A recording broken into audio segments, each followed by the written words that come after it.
राधे राधे दोस्तों, जय लाल धागे बाबा की। कैसे हैं आप सब? उम्मीद करती हूँ आप सब अच्छे होंगे और मैं भी अच्छी हूँ। आज का जो वीडियो है दोस्तों, आप लोगों के सवालों के बेस पे मैं लेके आई हूँ। एक तरह का आप समझ सकते हैं कि ये Q&A वीडियो है। तो देखिए, हम लोग लाल धागे बाबा की पूजा कर रहे हैं। बाबा की जो लाइव है वो शुक्रवार, शनिवार, रविवार सुबह 6 बजे लाइव आते हैं वो, और बहुत सारी चीज़ें हमको बता के जाते हैं, हमें गाइड करके जाते हैं कि अगर आपको रिजल्ट नहीं आ रहा है तो आप ऐसे करिए, क्या दिक्कत हो रही है, क्या समस्या हो रही है, आहार लेने पे क्या प्रॉब्लम हो रही है, सब कुछ बाबा हमको गाइड करके जाते हैं। तो अगर आप लोग नहीं देखते हैं तो आप उनकी चैनल पे जाके देख सकते हैं। तो आज हम बात करने वाले हैं दोस्तों अखंड दीप के बारे में कि अखंड दीप जलाते समय क्या क्या गलतियां नहीं करनी है, और अगर वो गलती हो जाए तो हम क्या कर सकते हैं और उसको हम कैसे ठीक कर सकते हैं। तो दोस्तों, सबसे पहले हम बात करेंगे अखंड दीप कब जलाना चाहिए। तो अखंड दीप जो आपको जलाना है वो पीरियड आने के 5 दिन पहले से आपको जलाना स्टार्ट करना है। अब आपका पीरियड 30 दिन में आता है, 40 दिन में आता है, इरेगुलर आता है, तो आप कैलकुलेट कर लीजिए कि लास्ट टाइम आपका पीरियड कितने तारीख को आया था, कौन से मंथ में आया था, अगली बार कब आएगा। और ऐसा नहीं होता तो लास्ट टाइम जो आया था वही अगले महीने के जब वो डेट आएगी उसके 5 दिन पहले से आप स्टार्ट कर लीजिए। तो इस तरीके से आप इरेगुलर पीरियड में भी आप अखंड दीप कर सकते हैं। बाबा ने आज लाइव में बताया कि जिनकी इरेगुलर पीरियड है, 2-4 महीने में एक बार आता है पीरियड, उनको तो बहुत जल्दी पॉजिटिव रिजल्ट आ रहे हैं, और जिनके रेगुलर पीरियड है ना, उन्हीं को थोड़ा सा लेट हो रहा है, ऐसा बाबा का कहना है। तो कोई बात नहीं, लेट होगा लेकिन आएगा तो जरूर, ये विश्वास रखिए। विश्वास कभी भी आप वहां से हटाइएगा मत, ठीक है? चाहे साल भर हो गया हो, चाहे 1.5 साल हो गया हो, आप विश्वास मत तोड़िएगा उनसे। तो दोस्तों, अखंड दीप जो है वो पीरियड के 5 दिन पहले जलाना है। अब अखंड दीप आप कौन से तेल से जला सकते हैं, ये बहुत ज़्यादा सवाल मेरे पास में आता है कि कौन से तेल से हमको अखंड दीप जलाना है। तो अखंड दीप जो है आपको जो है वो आप सरसों तेल से भी जला सकते हैं, तिल के तेल से भी जला सकते हैं, देसी घी से भी जला सकते हैं। मैं पर्सनली मैं जो है वो मैं जो हूँ वो तिल के तेल से मैं मतलब मैं तिल के तेल से अखंड दीप जलाती हूँ। आप जिनमें से कुछ भी चाहे तो आप जला सकते हैं। अब बात करते हैं दीपक की। बहुत लोग मुझसे सवाल पूछते हैं कि दीदी हम दीपक कौन सा लें, दीपक कौन सा लें, पीतल का दीपक लें या मिट्टी का दीपक लें, कैसा दीपक लें? एक पत्थर का भी दीपक आता है।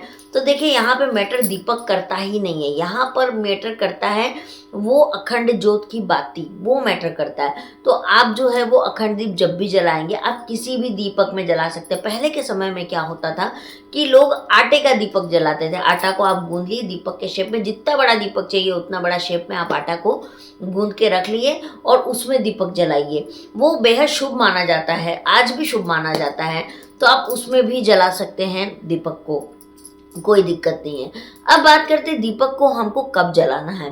तो आपको जो जब भी दीपक जलाएंगे 5 दिन पहले से सुबह के समय अर्ली मॉर्निंग ब्रह्म मुहूर्त में आप संकल्प लेंगे। संकल्प लेने के बाद में आपको अखंड दीप को जो है वो प्रज्वलित कर देना है। वो मॉर्निंग का समय, ब्रह्म मुहूर्त होता है 5 बजे तक का लास्ट टाइम होता है ब्रह्म मुहूर्त का। तो इस टाइम पे आप उठ के कर सकते हैं। अब बात करते हैं कि हम जब अखंड दीप जलाएंगे तो हम कितने दिन का जलाएंगे। तो देखिए, आपका 5 दिन पहले का पीरियड से आप जला रहे हैं तो आप जलाते रहिए, और भगवान करे आपका पीरियड इसी में मिस हो जाए पीरियड इसी में मिस हो जाए और आप उसको जलाते रहिए। तो दोस्तों, यहाँ पर हमने अखंड दीप के बारे में जाना कि वो कैसे जलाना है, क्या जलाना है। अब बात करते हैं अखंड दीप हम जलाएंगे तो हमको क्या खाना है और क्या नहीं खाना है। तो देखिए, आप जब अखंड दीप जलाते हैं तो उस टाइम पे, जैसे कि हम लोग क्या है ना, जगरात्रा का अखंड दीप हमारे घर में होता है। तो हम लोग जब जगरात्रा का अखंड दीप जलाते थे तो हमारे यहाँ पे लहसुन प्याज बंद हो जाता था। लहसुन प्याज हमारे घर में नहीं खाया जाता है। तो इसीलिए मैं जो हूँ बाबा का जब भी अखंड दीप जलाती हूँ तो मैं लहसुन प्याज नहीं खाती हूँ, क्योंकि उसे मतलब सही भोजन नहीं माना गया है पूजा पाठ में इस्तेमाल होने के लिए। अब जैसे हम लोग लहसुन प्याज खा रहे तो हमारे मुंह में तो जा ही रहा है ना, तो इसीलिए मैं उसको बिल्कुल भी नहीं खाना पसंद करती हूँ। उस टाइम पे हमारे घर में लहसुन प्याज बनता ही नहीं है। आप चाहें तो आपके ऊपर निर्भर करता है, आप बनाना चाहें या ना बनाना चाहें। मेरे हिसाब से अगर आप मुझसे पूछोगे तो नहीं बनाना चाहिए। अब बात करते हैं कि हम अखंड दीप के दौरान क्या क्या खा सकते हैं। आप फल खा सकते हैं, आप जो चाहे खा सकते हैं, बस आपको नॉनवेज नहीं खाना है, आपको लहसुन प्याज नहीं खाना है, आपको जितना भी खट्टा पदार्थ मना होता है जो बाबा बताते हैं वो सब आपको नहीं खाना है। अब एक और क्वेश्चन आता है कि क्या हम पीरियड में अखंड दीप जला सकते हैं। तो नहीं, पीरियड में कोई भी पूजा मान्य नहीं होती है, पीरियड में आपको नहीं करना है। हाँ, अगर आप अखंड दीप जला रहे हैं और अचानक से आपका पीरियड आ गया जलाने के बाद, तो फिर वो डिसकंटिन्यू हो जाएगा। मतलब आपका जो अखंड दीप है ना, वो विघ्न वैसे भी आ गया क्योंकि आपका पीरियड आ गया, और वो आप ही को आगे करना है, उसको आप ही को चलाना है क्योंकि आपने संकल्प लिया है। तो आपका पीरियड आ गया है तो अखंड दीप जैसे जल रहा है जलने दीजिए, वो अपने आप बुझ जाएगा क्योंकि वो अखंड दीप वैसे भी मान्य नहीं करेगा। अब बहुत ज़्यादा सवाल आता है एक, जो कि मैं आज आपको बताना चाहूंगी।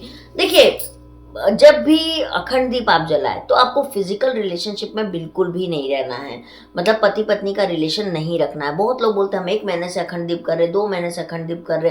तो देखो, आप 1-2 महीने से कर रहे हो, अगर आप बेबी के लिए नहीं कर रहे हो, किसी और रीजन से कर रहे हो तो मुझे नहीं पता, लेकिन बच्चे के लिए अगर आप कर रहे हो तो उस दौरान आपको फिजिकल होना ही नहीं है पति के साथ। लेकिन अगर आप 1-1 महीने का अखंड दीप जलाओगे तो आप कैसे ओव्यूलेशन को ट्रैक करोगे और कैसे साथ में रहोगे। और अभी तो मैं आपको बोलती हूँ कि अल्टरनेट डे में आप लोग साथ में रहिए, हस्बैंड वाइफ। तो इसीलिए एक महीने का, 2 महीने का आप लाल धागे बाबा का तो बिल्कुल भी मत करिए। आप 5 दिन पहले से स्टार्ट करिए, और आपका पीरियड मिस हो जाए उसके 2-3 दिन बाद आपको जब तक मन करे आप कर लीजिए, कोई दिक्कत नहीं है। लेकिन इतने इतने दिनों का करने का मतलब नहीं बनता है।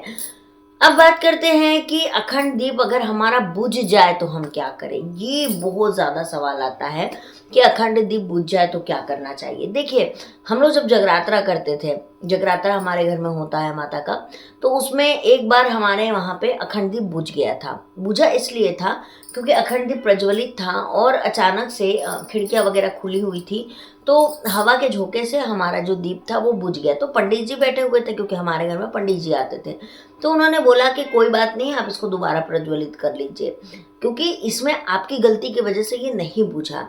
आपकी गलती से अगर ये बुझता तो आपका जो है वो अखंड दीप टूट चुका था, मतलब विघ्न हो चुका है ना।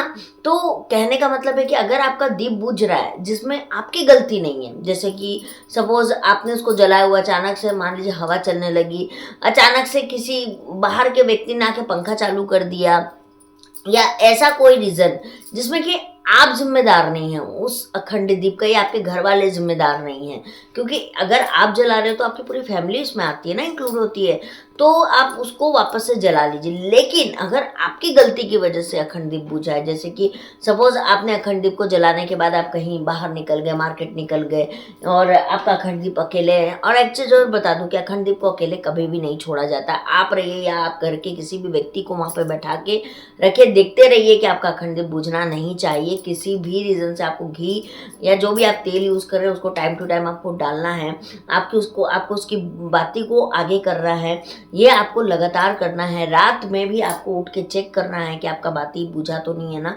बुझने नहीं देना है दोस्तों। लेकिन अगर आपकी गलती की वजह से बुझा है तो फिर उसका कोई मतलब नहीं, जैसे कि आप सो गए हो और बाती आपका बुझ गया, या फिर आपने गलती से पंखा चालू कर दिया, या फिर आपने ध्यान नहीं रखा, मतलब अगर हवा आ रही है तो हम तो उसको प्रोटेक्ट करेंगे ना, लेकिन आपने वैसा कुछ भी नहीं किया और आपकी गलती की वजह से वो बुझा है, तो फिर वो अखंड दीप मान्य नहीं कहलाएगा।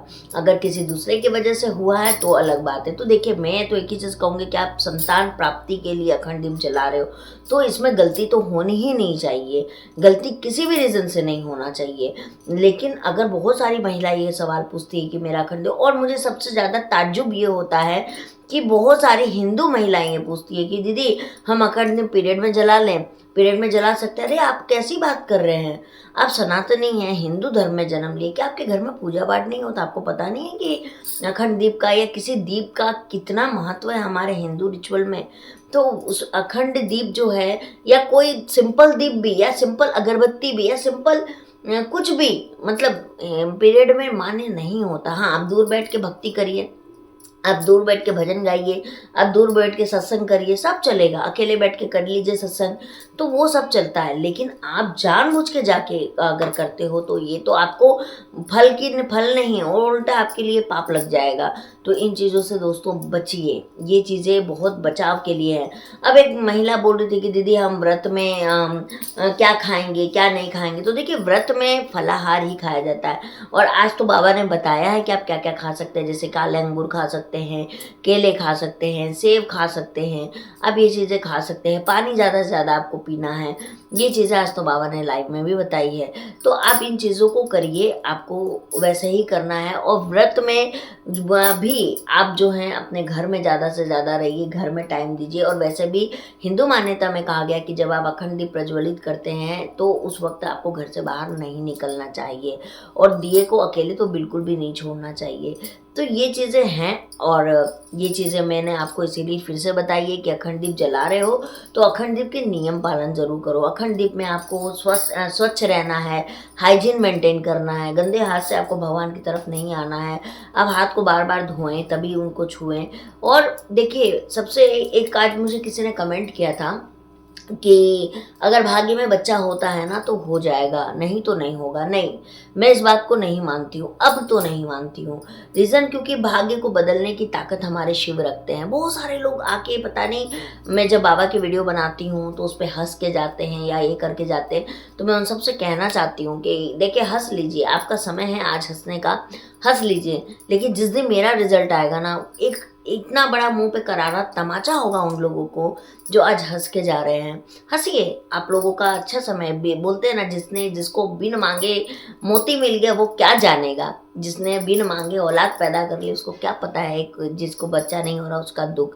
तो हंस लीजिए, लेकिन इसका फलसफा आपको भी भुगतना पड़ेगा, ये बात वो ज़रूर याद रखिएगा। तो अखंड दीप के नियम मुझे लगता है कि मैंने सारे नियम बता दिए हैं। तो ये चीज़ को ज़रूर कीजिएगा। और एक बात और कहूँगी कि जब भी आप अखंड दीप जलाएं दोस्तों, तो ज़मीन पे सोने की कोशिश करें। एक ही कमरा है तो भी ज़मीन पे सोएं। दूसरी बात है, अपने भगवान के साथ में आप लाल धागे बाबा को ना रखें, उनको अलग से रखें, उनकी अलग से पूजा करें। बाकी देवता की आप अलग से पूजा करें, लेकिन उनको आप अलग से पूजा करके पूरा मन चित्त सब उस पर उनके ऊपर ध्यान लगाए। क्योंकि हम संतान प्राप्ति के लिए अभी हमको उन पे ध्यान लगाना। मैं ये नहीं कह रही हूँ कि आप बाकी भगवान की पूजा मत करिए, पर करिए, लेकिन उनको आप अलग से रख के पूजा कीजिए। तो मुझे लगता है कि मैंने अखंड दीप से रिलेटेड सारे जवाब दे दिए आपको। ये सारे क्वेश्चन थे मेरे पास में जो आज मैं बैठी थी और मैंने इसको पढ़ा। मैंने कहा कि आज मैं इसका रिप्लाई ज़रूर कर दूंगी। तो चलिए दोस्तों, मैं मिलती हूँ आप लोगों के साथ बहुत जल्दी एक नए वीडियो में। तब तक के लिए राधे राधे, जय श्री लाल धागे बाबा की। आज पूरी कोशिश करूँगी शाम 7 बजे में लाइव आने की। आप लोगों के जो सवाल होंगे आप मुझसे लाइव में भी पूछ सकती हैं। राधे राधे, जय श्री लाल धागे बाबा की।